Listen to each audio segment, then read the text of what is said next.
के बारे में, निमेटोड्स जिसे हिंदी में सूत्रकृमि के नाम से जाना जाता है, ये संघ फाइलम निमेटोडा के अंतर्गत आते हैं। निमेटोड्स ग्रीक भाषा के दो शब्दों से मिलकर बना होता है, नेमा प्लस ओइड्स। नेमा प्लस ओइड्स, नेमा का जो अर्थ होता है वो होता है धागे सदृश और ओइड्स का अर्थ होता है रूप, अर्थात ऐसे परजीवी जो धागे सदृश होते हैं नेमेटोड्स कहलाते हैं, सूत्रकृमि कहलाते हैं। इनका जो आकार होता है वो बेलनाकार होता है।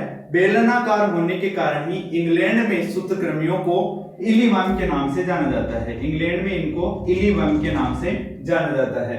वहीं अमेरिका में नेमेटोड्स को नेमा के नाम से जाना जाता है। नेमा का मतलब रूप और नेमा का मतलब होता है धागे सदृश, यानी ऐसे परजीवी जो धागे सदृश होते हैं, धागे के समान होते हैं, सूत्रकृमि कहलाते हैं। बात करें इनकी हैबिटेट की तो लगभग नेमेटोड्स सभी स्थानों पर पाए जाते हैं, चाहे वो स्थल हो, चाहे वो समुद्र हो, जमीन हो, वायु हो, हर जगह नेमेटोड्स पाए जाते हैं।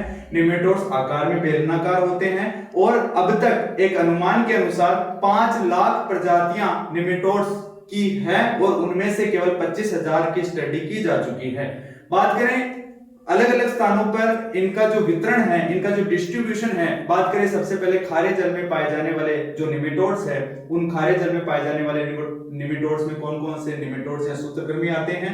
वैसे अगर अपन बात करें कि नेमेटोड्स दो रूपों में पाए जाते हैं, एक स्वतंत्र रूप मृत जीवी के रूप में पाए जाते हैं, एक परजीवी के रूप में पाए जाते हैं। परजीवी ये पादपों और मनुष्यों में होते हैं और स्वतंत्र मृतजीवी के रूप में जल और मृदा में पाए जाते हैं। बात करते हैं खारे जल में पाए जाने वाले कुछ सूत्रकृमि के उदाहरण, जैसे इसमें मैं 3 सूत्रकृमि बता रहा हूं। पहला है कीटोस्टोमा, दूसरा है क्रोमेडोरा और तीसरा है डिओन्टोस्टोमा।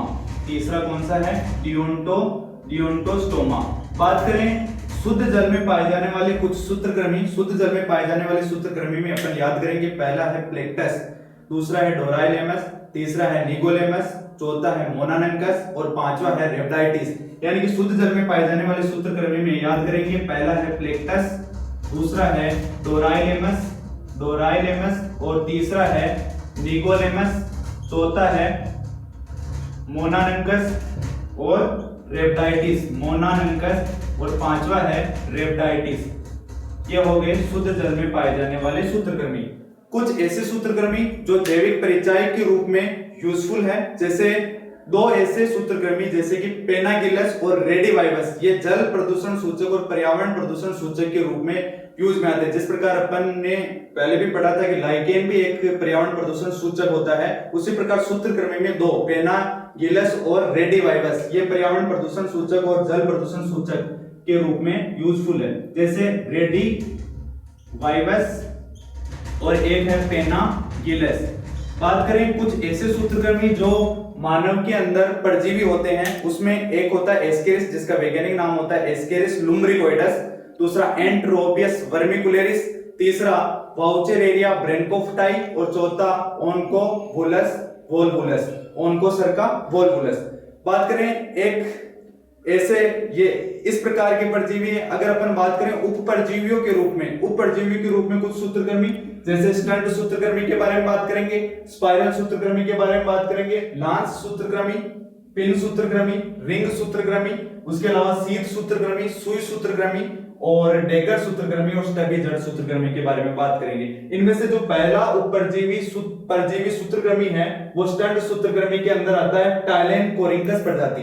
स्टंट सूत्रकृमि में टाइलेन कोरिंकस प्रजाति आती है। वहीं अपन बात करें स्पाइरल सूत्रकृमि में हेलिकोटाइलेनकस प्रजाति आती है और लांस सूत्रकृमि में होप्लोलेमस, पिन सूत्रकृमि में पेराटाइलेनकस प्रजाति, रिंग सूत्रकृमि में हेमिक्रिकोनेमेटिड्स, सीध सूत्रकृमि में हेमिसाइक्लियोफोरा, सुई सूत्रकृमि में लॉन्जिडोरस या पेरालॉन्जिडोरस, डेगर सूत्रकृमि में जिफिनिमा प्रजाति और स्टेबी जड़ सूत्रकृमि में ट्राइकोडोरस प्रजाति। वहीं बात करें कुछ ऐसे सूत्रकृमि जो पादपों पर परजीवी है, उसमें आता है एनगुइना ट्रिटिसाई, पहला एनगुइना ट्रिटिसाई, मिलोइडोगाइन प्रजातियां और हेटेरोडेरा एवेनी, ये आदि इस प्रकार के परजीवी जो पादप पर परजीवी पाए जाते हैं।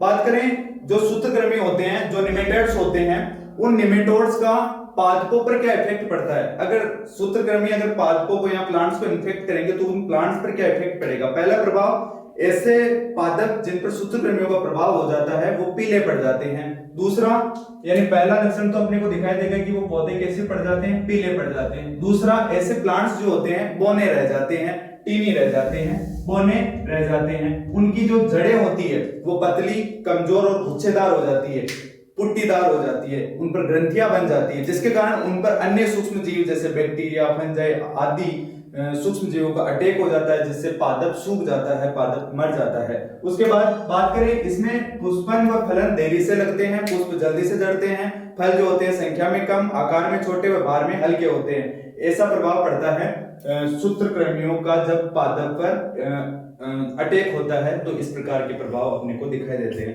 बात करें कि ये जो सूत्रकृमि होते हैं, निमेटोड्स होते हैं, ये कैसे जो एक पादप कोशिका पर अटैक करते हैं। इनमें एक सुई के समान की एक संरचना पाई जाती है जिसे अपन स्टाइलेट बोलते हैं। क्या बोलते हैं? जिसे अपन स्टाइलेट बोलते हैं। ये निमेटोड्स जिस भी पादप परजीवी की कोशिका में प्रवेश कर उसमें अपनी स्टाइलेट प्रवेश कराकर अपनी लार को उसमें बुलाकर जो कोशिका के अंदर जितने भी तत्व है उनको गोलकर वो अपने अंदर वापस सोख लेती है। इस प्रकार ये अपना जो भोजन ग्रहण करती है और जिससे पौधों पर इफेक्ट डालती है। आज के लिए इतना ही, कल अपन इससे आगे डिस्कस करेंगे।